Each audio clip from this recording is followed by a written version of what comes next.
How to listen to Spotify offline. Listening to Spotify offline is a feature primarily available for Spotify Premium subscriber.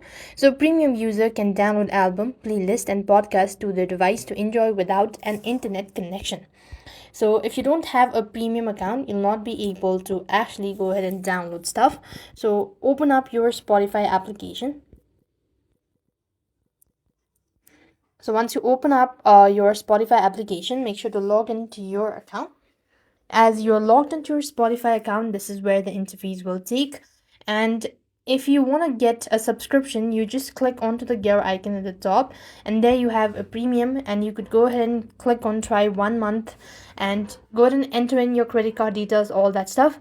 And this feature is a core benefit of a paid subscription, individual, duo, family, or student plan as well. And free user can only download podcasts and local files, and you need to activate internet connection to download the content first as well.